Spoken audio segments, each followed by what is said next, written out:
আমাদের দেশের বহু লোক দেখবেন বিদাত শব্দটা শুনলেই রেগে যায়। আরে বাবা, আগে বলতেই দে যে বেদাতটা কি, আগেই ভয় পাচ্ছে, আছে না?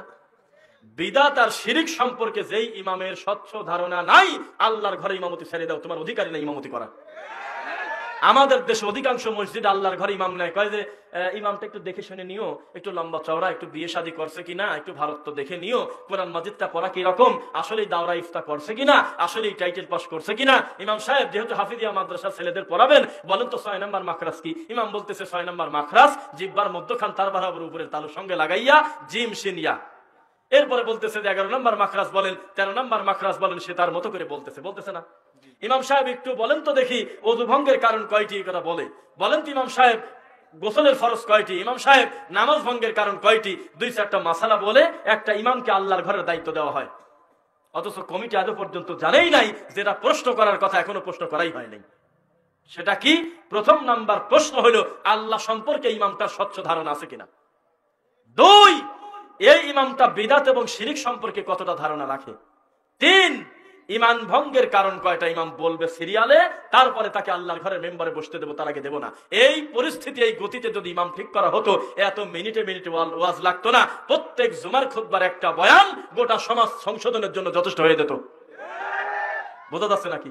ইমামকে খালি কয়ে যে দেখি কেরাত টান দেন তো একটু, দেখি সূরা লুকমানের 22 নম্বর আয়াত থেকে একটু পড়েন তো দেখি, 11 নম্বর পারা 7 নম্বর পৃষ্ঠা একটু শোনান তো দেখি। আরে বাবারে, তুমি মূল কাঁধে হাত দিচ্ছ না কেন?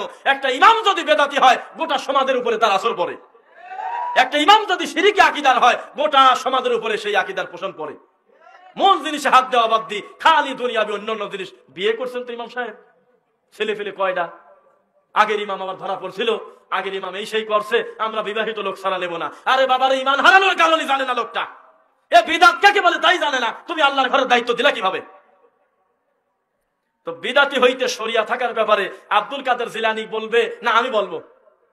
এখন আমার সামনে যে বইটা, এই বইটা ইমাম আব্দুল কাদের জিলানীর কথা বলবো না আমি?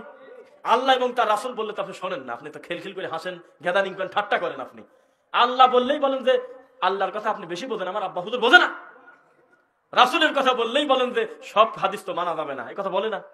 তো দেখি যে যার কথা মোটে মানা যায়, এই বড় বাবা কি বলে একটু শুনবো, দরকার আছে কিনা? বইটার নাম আবার বলেন তো মুখ দিয়ে একসাথে। এই বইটার 84 নম্বর পৃষ্ঠার শেষে বেদাতি হইতে শরিয়া থাকার ব্যাপারে তিনি বলতেছেন, জ্ঞানী মুমিনদের কর্তব্য হইল বেদাতীদের সাথে সম্পর্ক না রাখা। বোঝা যাচ্ছে নাকি? কোন মুমিন? জ্ঞানী। আপনাদের কি কষ্ট হচ্ছে নাকি? মাশাআল্লাহ। এবং তাহাদের সাথে আত্মীয়তা ও মহব্বত না করা। নেন বিপদ ডবল। এখন আবার আমরা খালি বলি যে বেদাতি হুজুর তুমি তওবা করে সুন্নাহ অনুসরণ করো, তাই গাড়ি ভাঙচুর করে, তাই আমাদের রাস্তা অবরোধ করে মারে ধরে, আর এ বলতেছে আত্মীয়তাই করা যাবে না। আব্দুল কাদের জিলানী বলতেছে। তারপরে বলতেছে ইমাম আহমদ ইবনে হাম্বল রাহিমাহুল্লাহ বলেন, তার মানে উনি সাপোর্ট করলেন, যে ব্যক্তি কোন বেদাতিকে সালাম করিল সে যেন তাহার সহিত ভালোবাসা স্থাপন করিল, কেননা হুজুর সাল্লাল্লাহু আলাইহি ওয়াসাল্লাম বলিয়াছেন, ইরশাদ করিয়াছেন, হুবহু আছে তাই পড়ি, তোমরা পরস্পরে বেশি করিয়া সালাম প্রদান করো, তাহাতে ভালোবাসা বৃদ্ধি পাইবে। জ্ঞানী মুমিনদের উহাও উচিত যে তাহারা যেন বিদাতীদের সাথে উঠা বসা না করে, তাহাদের নিকটে না যায়, তাহাদের আনন্দ উৎসব ও খুশির ব্যাপারে খুশি প্রকাশ এবং ধন্যবাদ প্রদান না করে, তাহাদের জানাজার নামাজেও যেন শরীক না হয়।